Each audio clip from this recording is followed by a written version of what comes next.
Radek Brzuska, witam Państwa i zapraszam na krótki postój na stacji Wolontariat. Spotkamy tu ludzi, którzy na co dzień poświęcają swój czas i energię na pomoc innym, wykorzystując przy okazji wsparcie firm, w których na co dzień pracują. Takim specjalnym, wyjątkowym dniem dla pracowników City Handlowy jest Światowy Dzień City dla Społeczności. A City Handlowy jest polskim liderem wolontariatu. Ciekaw jestem, czym sobie zasłużyliście, Darku, na taki właśnie tytuł. Myślę, że tym, że tylko w tym roku zorganizowaliśmy 120 projektów na rzecz lokalnej społeczności w ramach Światowego Dnia City. A beneficjentów waszych programów jest kilkanaście tysięcy. W tym roku było 18 tysięcy beneficjentów tego programu, a w ogóle około 100 tysięcy. Sam brałeś udział w tych projektach? Jesteś wolontariuszem? Co roku biorę udział w Światowym Dniu City dla Społeczności. W tym roku udało mi się zrealizować projekt pod hasłem Jak osiągnąć życiowy sukces. To był projekt, który polegał na zaproszeniu młodzieży do jednego z ośrodków kultury warszawskich i zorganizowaniu tam spotkania z ludźmi, którzy mogli poradzić młodzieży, jak osiągnąć życiowy sukces. Wielokrotnie wspominasz o tym Światowym Dniu City dla Społeczności. Co to takiego? To jest taka inicjatywa wymyślona przez City Group na całym świecie. Jest to jeden dzień wybrany w ciągu roku, w którym to dniu realizujemy nasze projekty. Oczywiście taką pomoc niesie się bezinteresownie, ale na pewno otrzymujecie coś w zamian. Często robimy to dla małych dzieci i ten uśmiech dzieciaka jest dla nas naprawdę bardzo cenny i to jest najlepsza nagroda. No to życzę w takim razie, żebyś tych dziecięcych uśmiechów w ciągu najbliższych paru ładnych lat zobaczył jak najwięcej. Dziękuję bardzo za rozmowę. Dziękuję bardzo. Wolontariusze grupy TP znaleźli sposób na to, by radość i zabawa zagościła na oddziałach pediatrycznych 22 już polskich szpitali. Tworzą tam bajkowe kąciki. Tworzą je m.in. Beata i Jarek. Jesteście autorami, twórcami już 3 takich miejsc, pracujecie nad 4. Co to są bajkowe kąciki?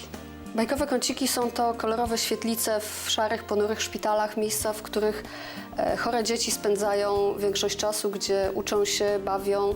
Jarku, nad takimi świetlicami, nad ich stworzeniem pracują całe zespoły. Ludzi, którzy często w biurze nie mają szans się poznać, a tutaj muszą chwycić za pędzle, inne narzędzie, zebrać się razem i pracować. Jakie doświadczenia z tego wypływają? Ostatni kącik realizowało ponad 20 osób.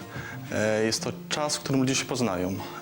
Codziennie w pracy często się mijamy, nie znamy się i w tym czasie każdy może poznać bliżej drugiego. Widzę wasze zaangażowanie, radość i błysk wokół, kiedy o tym rozmawiacie, więc bardzo wam za to dziękuję i do zobaczenia po kolejnych kącikach, które powstaną w polskich szpitalach. Do zobaczenia. Dziękujemy, do zobaczenia.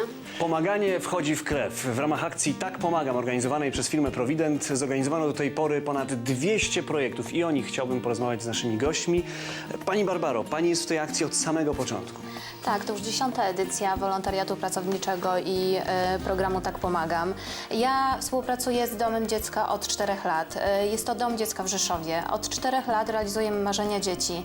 Zabieramy dzieci na wycieczki, spędzamy z nimi dużo wolnego czasu, ucząc ich pływać, organizując im ferie. Pan, panie Rafale, z tego co wiem, w pomoc Fundacji Świętego Jana zaangażował chyba wszystkich swoich kolegów. Udało mi się zaangażować cały nasz zespół, cały dział. A co dokładnie robicie? Przeprowadzamy drobne prace remontowe, prace porządkowe. To trzymam kciuki za tegoroczne projekty i życzę powodzenia w następnych. Dziękuję państwu bardzo. Dziękujemy. Podczas letniej powodzi pracownicy Polskiej Telefonii Cyfrowej nie wahali się ani przez chwilę i ruszyli z pomocą mieszkańcom gminy Słubice, którzy poszkodowani byli w wyniku tejże właśnie powodzi. Pani dyrektor, jak zorganizowana była pomoc udzielana przez pani pracowników?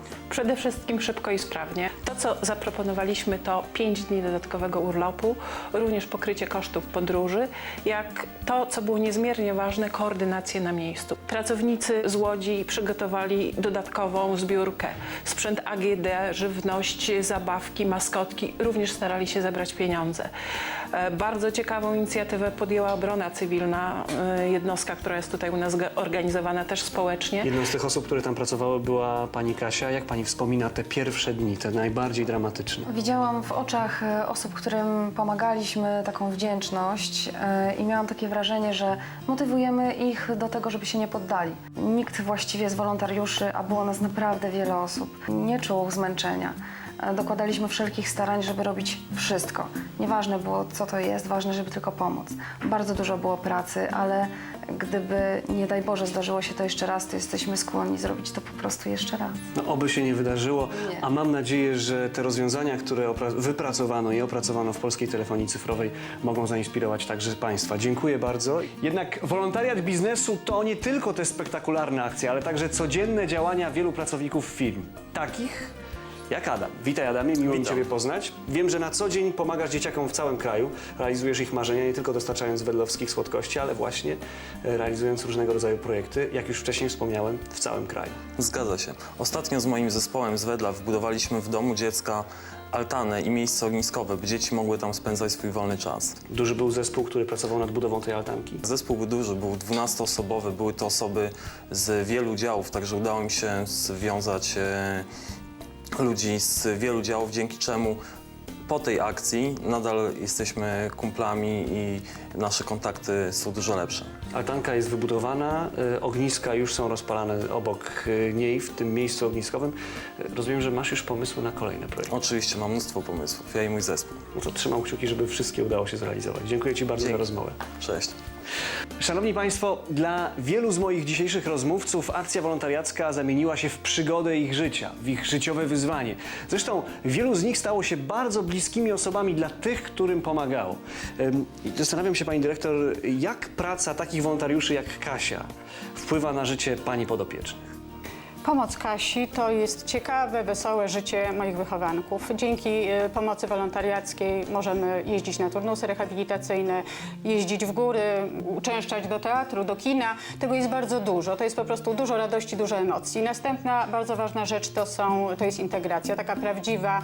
Pracownicy banku przyjeżdżają do naszych wychowanków i odwrotnie. I trzeci bardzo ważny aspekt to to, że dzieci są dowartościowane. One widzą, że to, co robią, jest ważne, istotne i to jest szalenie piękna rzecz. A jak dla Ciebie, Kasiu, zaczęła się cała ta wolontariacka przygoda? Zaczęła się przy organizowaniu aukcji charytatywnych, gdzie razem z dzieciakami przygotowaliśmy prace, które były licytowane na aukcjach tych charytatywnych, gdzie były one organizowane dla naszych pracowników i dla klientów banku.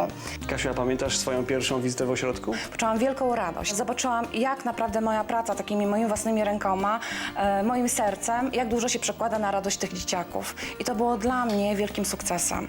Z moimi rozmówcami spotykałem się dziś na przystanku Wolontariat. Pora więc poznać zawiadowcę tej stacji, czyli szefa Centrum Wolontariatu, Dariusza Pietrowskiego. Panie Darku, zapraszam bardzo serdecznie. Widzieliśmy dziś kilka fantastycznych przykładów wolontariatu pracowniczego i zastanawiam się, jak można by go zdefiniować i czym różni się on od innych form wolontariatu. Moim zdaniem różnicy nie ma. To zarówno w wolontariacie klasycznym, który na co dzień obserwujemy, jak i pracowniczym, solą tej działalności są ludzie, ich pomysły, ich dobra wola, ich chęci do działania, do pomocy. Firma wspiera, nie przeszkadza, często wspiera również finansowo te działania, dając przestrzeń na to, żeby te pasje, bo to często są pasje ludzi, którzy w wolontariat wstępują, mogły być realizowane. A czy widać, żeby coś w tym wolontariacie się zmieniało, żeby on się faktycznie w ciągu ostatnich kilku lat rozwijał? Od dłuższego czasu obserwujemy zainteresowanie firm, różnych firm, i dużych, i małych, typowo polskich, jak i z kapitałem zagranicznym, zainteresowanie tą formą aktywności. Ona się wpisuje w taki ogólny nurt społecznej odpowiedzialności biznesu i wolontariat pracowniczy jest jednym z elementów tego nurtu. To cały czas się rozwija, cały czas otrzymujemy pytania, sygnały, czy i w jaki sposób można dołączyć do programu, jak go zacząć w firmie.